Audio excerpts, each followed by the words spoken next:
Welcome back to the Reseller Journey podcast, and in this episode we got Parker with Ghost Town Outfitters. Boo! What's going on? Welcome back to the party. What's been going on? My man, always a pleasure. Good to meet you. Yeah, great to meet you finally. So we're in his little office here that Yep. is part of this thrift micro bins type of store. And if you just want to explain, give the people a little bit of a background of what you got Sure. going on here, Sure. where you are at in this business right now, Mm-hmm. and kind of like where do you see it going? Like, what do you do here? Yeah.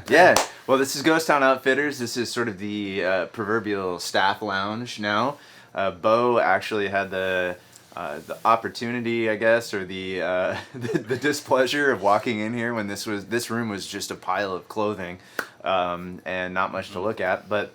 A lot has changed. Yep. Yeah, a lot has Nice. changed in the last 6 months, and basically we are a small U-Pick style thrift store. We're located off of 1040 Tie-In in Eugene, Oregon. It's unit number 8 at the back of the building, and basically what we wanted to do was create something that was outside of the realm of corporate thrifting. We wanted to get away from this very sterile environment where you feel like you're spending too much for something that you know that they got for free and it's used, potentially having flaws, and they don't even smile and you can't return it.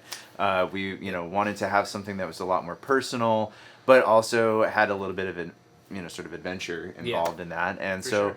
that's why we sort of implemented this multifaceted way of shopping. So we have rack options starting as low as $3, and then we have sort of U-Dig options that are $3 and below, all the way down to free kids clothes that we have just as a little bit of extra something for families and for the kids that come in. So it's really expanded a lot. It was something that we really intended as just having a wholesale business, but people really wanted to come in and check it out. Yeah. And now we're in full swing with full hours, and I have an employee, and we're cranking it out, and it's becoming kind of more of a community fixture. Yeah, no, that's good. Yeah. When I first walked in here in January, I was looking to buy bulk clothing, and he had posted an ad on Craigslist, like, come on down, let's make a deal.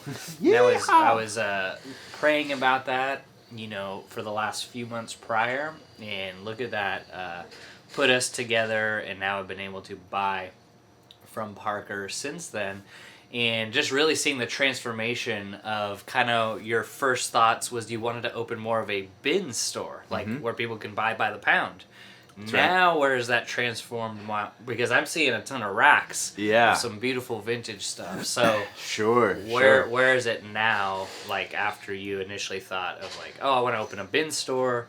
Are you at now more of like a rack store? Yeah, it sort of morphed into a bit more of a hybrid scenario. I think like at its roots, it is a bins store. Yeah. And I always want to have something that is available for everybody. And part of the thing with labor is labor costs money. So if I have to pick it up and I have to assess it and I have to look at it and I have to put it on a hanger and I got to get it onto a rack and that's going to take up space, I need to get at least $3 for it. Yeah. Minimum. Yeah. But if it's something that somebody else is willing to do the labor for, I don't mind letting it go for far less than that. Yeah. So at its roots, because of that, I do want it to be that way. But what we're always looking at is trends, and we're looking at what people are into, what makes them light up, what makes them excited.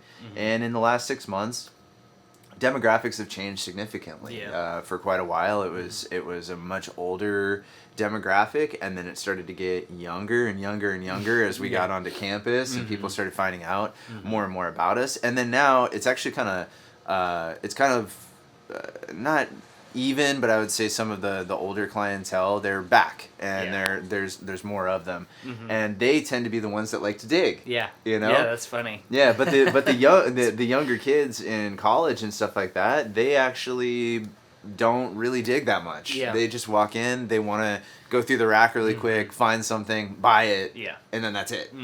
So because our clientele is probably 80% younger people and 20% say over 40, we're having to adapt. And if it's the difference between this is now, and I've had it happen over and over and over again.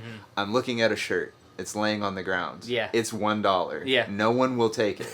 I grab the shirt. I put it on a hanger. Yeah. I hang it up. It's now $5, and it sells within the hour. Yeah. It's pretty interesting. It's weird. Yeah. No one wants to get down on the ground and look. Yeah. Yeah. So it's really beautiful, the progression that has happened here. What would you say an average sales day looks like? Sure. How many amount of sales do you see happening in one day on average? Yeah, sure. You're open 12 to 9. So. 12 to 9. Yeah, and it fluctuates kind of a little bit. It's a little bit the numbers are funny because Eugene is just sort of a funny town. And I've talked to a number of business owners. It's somewhat unpredictable. Yeah. There are people who are open 7 days a week, and on a Monday when everything is closed, they do a ton of business. And then in the middle of the week or on a Friday, they're down in the prime area where everybody should be, and it's just dead, and it doesn't really make sense. So Eugene is just funny. It's really based on weather. It's based on the events that are going on in town. So I would say, on a real busy weekend, I mean, it's pretty common, I would say, at this point to do somewhere between 60 and 100 covers, within that range. And the average total has definitely gone up, in terms of how much people are bringing to the register. And it makes me feel really good because what I'm seeing consistently, and especially of sort of that younger female demographic in between the ages of about 18 and 28, somewhere in there, it's very fast. They'll get in and they'll immediately just start pulling, and they have an armload of stuff. That's good. And the rack is marked $5, you know, so I know that they like the price, they like what we're picking, and it just makes me feel good. So, it can be really really busy. Sundays have been really strange. They're a strange one. Sunday. Our last Sunday was one of the best Sundays we've had, but the last 2 Sundays before that, you're kind of going, I think maybe we shouldn't be open Sunday. Yeah. So. Yeah, different for the retail space, but. So where do you see it going? What do you just want to keep building upon this? Are you happy just keeping it kind of as this space right now? You're seeming like you're managing it well. You know, you have Tristan helping you out. If the possibility of expanding came upon, in the next year, would you look into that? Or? Yes. Yeah, I definitely would. It's getting kind of tight in there. Is the only reason why I ask. It's full.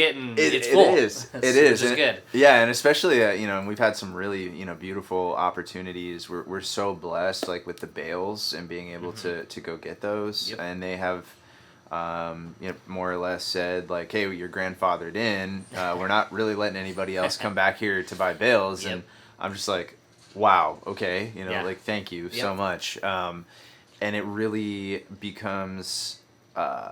Something that that I want to be a good steward of, but also at the same time, expansion and growth, of course, is on my mind. It's something that I want to do. I want to do it naturally, and I want to do it very very organically. I know that there's going to come an opportunity where either we need to move into a larger space, or one of the neighbors moves out, and we can put a hole in the wall and move over. Honestly. And I think I've said this before on a previous podcast. One of the things that is really fascinating to me is knickknacks and home goods. It is a huge Exhibit A. Behold, this is cool. I've been looking at it. Right here. You can't see it. But it's a little carriage. It's a little guy sowing some seeds. Yeah, here we got. There's a lot of little knickknacks on this table. Old brass bugle. But the thing is there is a market for this. Yeah. So that's the cool part. Is you go out sourcing and you do clothing, but while you're out there and you find some antiques. Yeah. How has that been going? Great. Good. Understanding kitsch is really is really a valuable skill. It is one thing, so that everybody has something different that they do. Yeah. Somebody who can go out and see quality. There's those people out there who are adept at the Gucci, the Louis, you know, the Fendi, you know, and they know, okay, this is very high quality, expensive stuff. Yep. But being able to go out and say to yourself, like, this caters to a particular demographic, right? Like, this particular thing is of the perfect era for people who are really into tiki culture. Now, this is really popular for people who are into that, like, atomic age 1950s style living, right? Sure, and it's trippy. It's super trippy, it's super weird, but for the person who's looking for that decor, it can be extremely valuable. So kind of knowing about kitsch is really, really important. So that's kind of where I see, you know, my expanding going into, and of course, like, having more clothing racks, having more cool stuff, I think is really awesome. Having it at accessible prices. Yep. I hate what's happened to the resale market, so I want to be the one that's kind of forcing it back down. Yeah, absolutely. But then being able to go out into the estates and stuff like that, and be able to just capitalize on the amazing things that, quite honestly, are just being bundled up and given to the thrift store anyway. Wow, yeah, thrown out, or they're gonna capitalize on it. Yeah, big time. Yeah. So it's really cool to see how, you know, you may start something and you have an intention, but how it develops and grows might be the reason why God pulled you into it to grow you in other ways. But yeah, it's really cool to see what's going on. Yeah. Concerts. That was the other thing too. Yes. Which is kind of a funny one. I have seen. Yes. I wasn't really necessarily thinking. I always wanted to have a church here. I wanted to be able to, like, have, you know, a time set aside to you know, to have somebody come in. But what I have been, and that's actually been somewhat challenging to get put together, despite asking and trying to work it out. But then I started thinking about it, and it was like, when we were in Portland as kids, there was a couple of places that we could go to. There was, like, 2 coffee shops and a venue, and it was just an all ages club. And they didn't have any alcohol. They didn't have anything. You didn't have to card nothing. It was just all ages, and it was like $5, $6, $8. It was affordable. And you would go, and then you would watch the bands, and that's it. Yeah. And so that's something that also has, like, really been on my mind, because there really is no place for that. In Eugene, like, the only clubs that are out there are all bars. Yeah. So now just go into, like, if someone wanted to start some type of, like, thrift store, buy and sell, trade kind of deal. Kind of just go into some of the hurdles that you've experienced going through where you're at now. Like, is there one thing in particular that was, like, a problem that came up that you didn't foresee happening? Or, you know, you've been saying you've been a little bit more tired lately. Was that an expected thing? Or, I know it's tiring opening your own business, but maybe there's some things that you didn't expect that would make you, you know, kind of like go, wow, that's exhausting. The energy levels is definitely different. You're using your mind, and you're using your body in a much different way. It's a lot more manual, and you know, some of the things that I didn't really think about, I guess, was I had originally been like, okay, buy, sell, trade. This is gonna be awesome. You know, it's gonna be a great way to source. My door is squeaking. Squeaky door. That was the ghost of Ghost Town. Moving. Sorry. Door. And you know, I'm kind of like, okay, cool. The sourcing is going to be really, really easy. But then you kind of forget that in doing that, you are talking about things that people have that oftentimes they're emotionally attached to. And so when you're offering them money or trade or whatever it is, frequently, you know, you're working with their energetic shift and what their expectations are and what you're offering. And sometimes it's wonderful, and they're like, oh my gosh, are you kidding me? And then other people are more attached to their stuff, and they're like, oh. And then you know, and then so there's a lot of, like, emotional roller coaster, I think, that comes into doing this kind of business. So you do kind of have to be prepared for that. And you know, I think that just sort of like being prepared for the public is really important. But there's a lot of value in like the old what is that, Field of Dreams, that if you build it they will come, kind of a thing. And I think that for me that has really rang true, in that it seemed like every single time that I would take another step into the next thing, I would sort of like naturally dovetail into something that made a more congruent picture, a better quality experience for people. And so I'm of the mindset, and I hope that, you know, for everyone this is valuable. I understand that not everybody thinks this way. You know, the people who are a lot more analytical may have trouble with this, but I have been very excited and impressed at how momentary my choices are and what I'm doing next. And you know, it's like when I opened it, like the only thing that I had was, it's time to open a warehouse. I'm not selling to people. And then it was like, now I'm doing this, and then now I'm gonna add that. And it was 4 months before I even had a point of sale system where people could run a credit card. You know? I remember those days. You remember those days. So it's like, when people really think about opening a business, you know, and of course I don't think you can get away with this in like food industry or something like that, but the source of your product and the place to put it, I think, are like your two key things, and then you can really start building around that, you know, and don't, you know, and especially with this, like if you're thinking about opening a thrift store of some variety, I would not sweat a lot of the minor details, because I can't tell you how many days I've just opened up and a truck has pulled up and a guy has been like, I got all this stuff, I don't really want it, do you want it? And I didn't have to source that day. And I don't have to think about it, you know? And it's just purely because there's a place. And if you have the place, they bring the stuff to the place. And so that is something to take into consideration. Sometimes it's just a matter of rolling the ball forward and knowing that that's what you're gonna do. And then letting God sort out the rest. You know? And 100%. That is, I can attest to the fact that does work. Some people's mindsets are very oriented towards, I have to have everything written in a book, and everything has to be done and perfect before I open. And you can do that. But I want to encourage those who don't operate that way to understand that you can do it also, and just start, basically.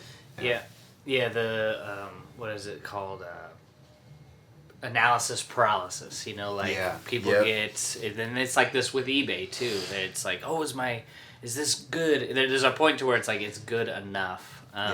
And you know, I believe in the saying, like, starting before you're ready, because of that paralysis you get, because you want to have everything perfect and everything up to code. And it's like, when it all comes down to it, you're selling used clothing. So the people that are like your demographic coming in, they're not going to be going, let's check if Parker had his bathroom up to code and all this. It's like you're just trying to really get the ball rolling, and then you can make those adjustments later, like you have here, like with this little office here. You know, it kind of just all morphed.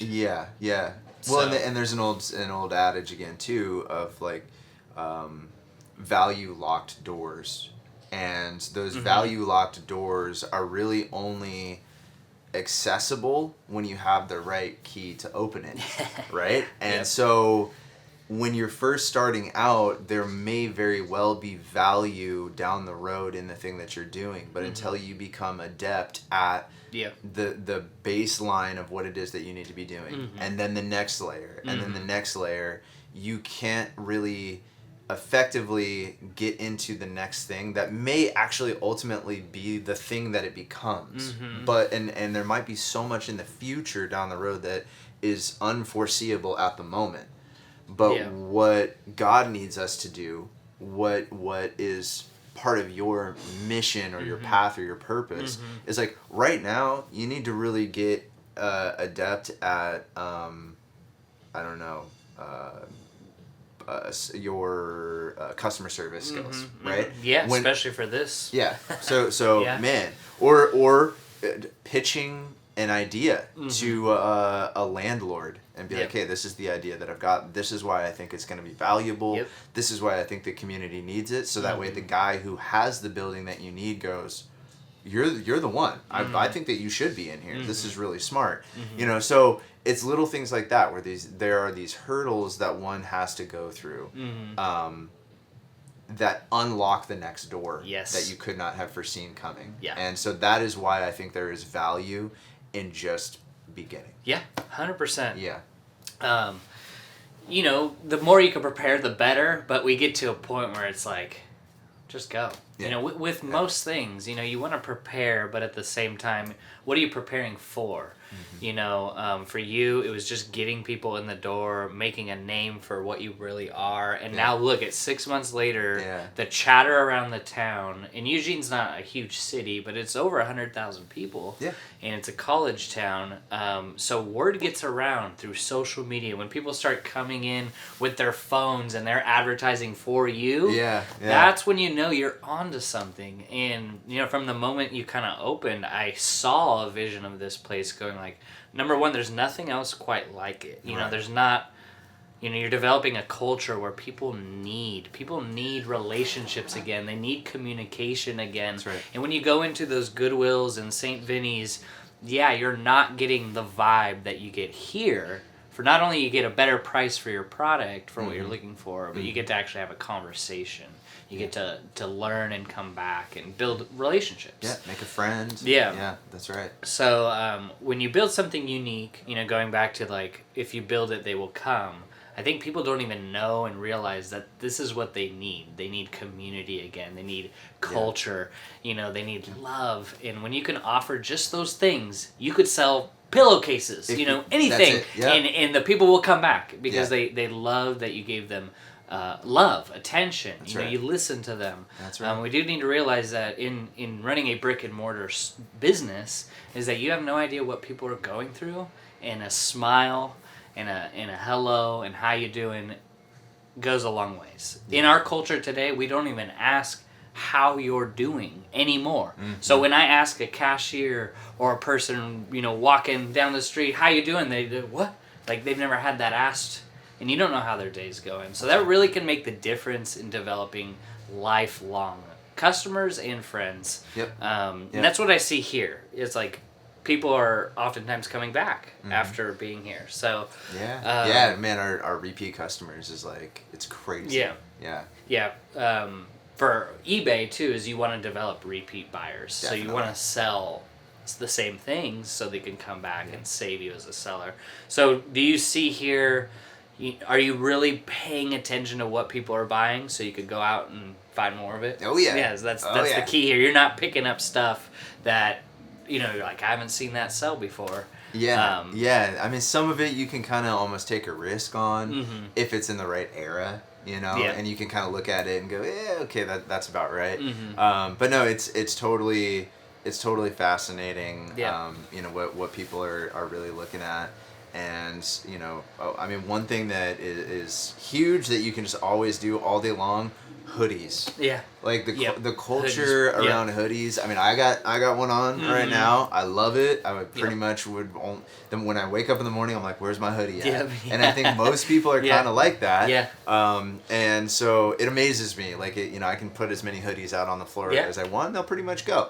So, you know, I mean, being out there, you can look for those, and as long as they feel good, they feel of good quality. I would definitely say, you know, looking for 100% cotton, heavy cotton.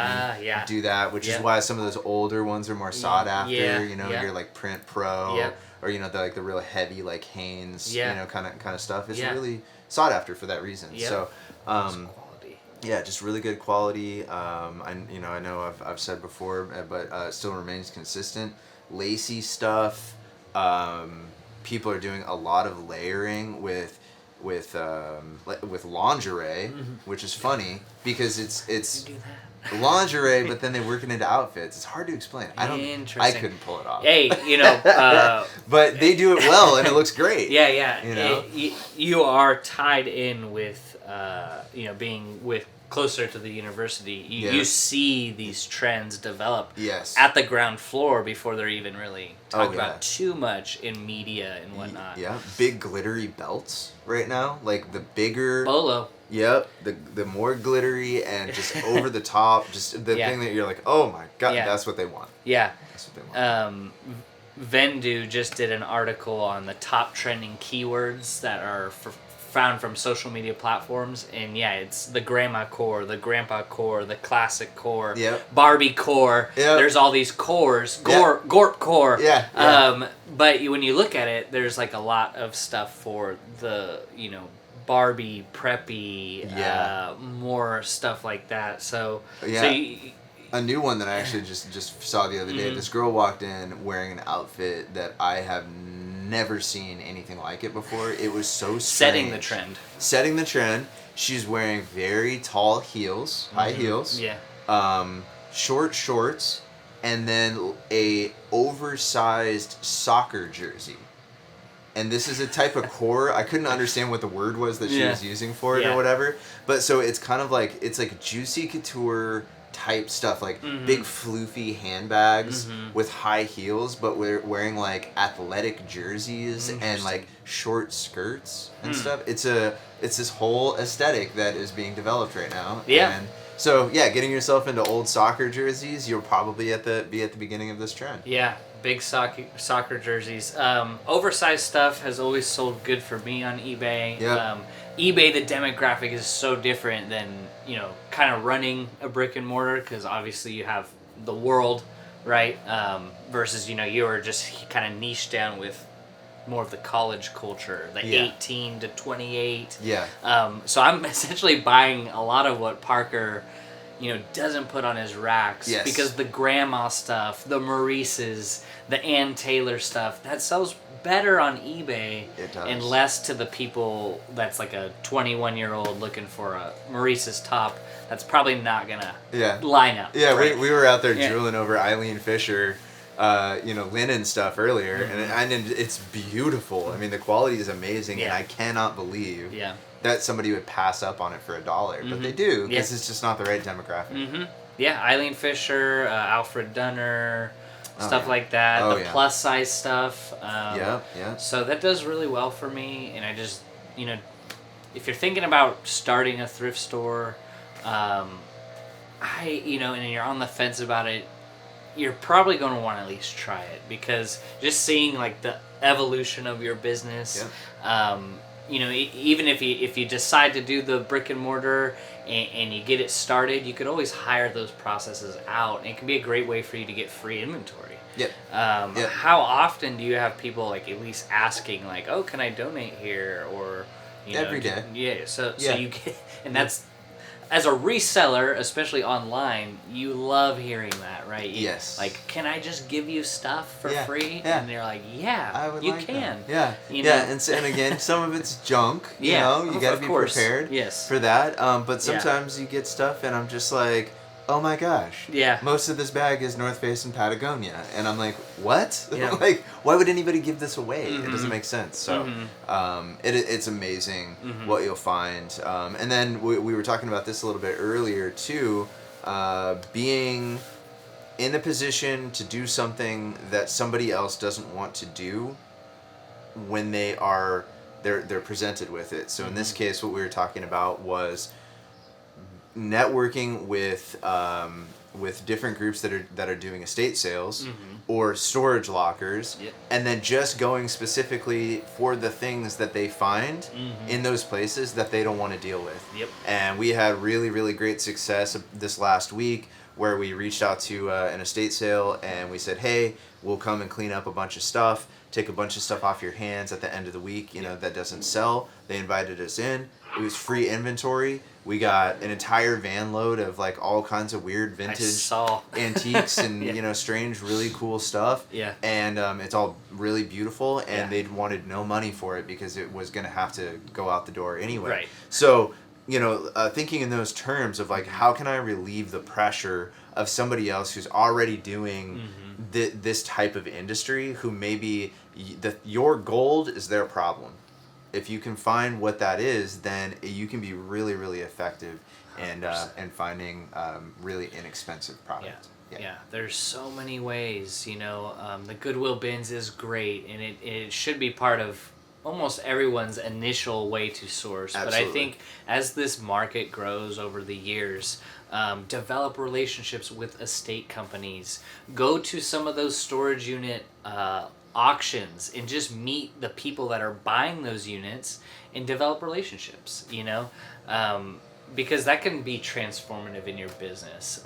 But not saying you can't do it with the Goodwill outlet. It's just as more and more people start to resell and more people come into these niches, having a competitive advantage that you develop now, 2-3 years down the road when you can hardly find a cart at the Goodwill outlet now, let alone in a couple years, you will have established multiple ways to source product. And I just encourage everyone, whether you're a beginner or you have been reselling for a while, always be looking to innovate in different ways to find product. That's right. Parker, for this business here, he buys bales, but also he's outsourcing at estate sales. And, you're always got your ear to the ground to, this thrift store's closing down. I'll take everything they got. Yep. Just always be building relationships. Yep. Don't just be stagnant. But kind of where's like the pivot point next? I've been talking to you a lot about Whatnot. Do you see doing something like that? I know it takes a lot to get going on there. It does. But at least maybe, what do you see like with Whatnot? Would you consider doing some YouTube lives just to show off what's going on here? Would you do any of that in the next year or so? What do you see? Everything and all of that. Yeah. I think that in this day and age, everything is subject to be tried at least once, or at least for a trial period of like 3 weeks or something like that. Give it a shot. Yeah, to see like, is this going to be effective? Does this actually make things easier? Am I profiting a little bit more? Am I able to move more product? Like whatever it is, like that you need to kind of tune up your business. It's wide open. There's way too many options at this point. I mean, if you're in a situation where you realize, like, and I mean, I even tried doing this, where it's like the stuff that's left over at the end of the week that nobody took, I put them into a 50-gallon trash bag, and I put them on Facebook Marketplace for $5 a bag. No one came and picked them up.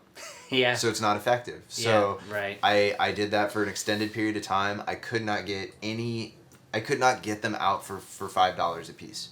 So I said, okay, I need to do something else. That's when you got me in contact with Just Porch It. Oh, yeah. And they've been phenomenal. Like, that's been such a great service for us, because they just show up and they come get it. And and the stuff that's not good, that can't even be wearable, we can give to them and they recycle it. So I feel better about that. Exactly. So so everything is worth trying at least once. I'm hearing a lot of talk about Whatnot right now. I think that we have a model that could potentially really be good for that. So that will be tried.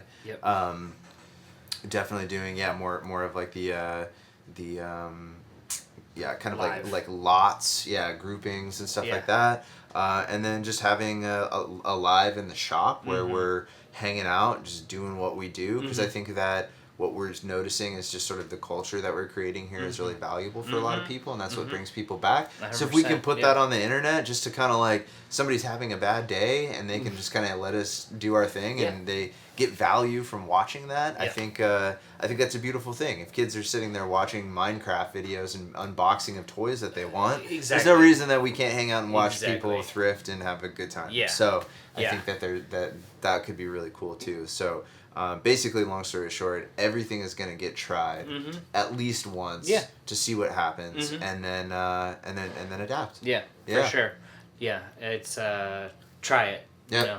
People ask all the time, oh, should I do this? Should I do that? I've had this idea for 5 years. Should I do this? And it's like, at least try. If it's not detrimental to your taking up too much of your time, and you got to make sure that you're, putting yourself in the position to not just be doing it for fun or for free, from a business point of view. But that's a big one too, the nagging.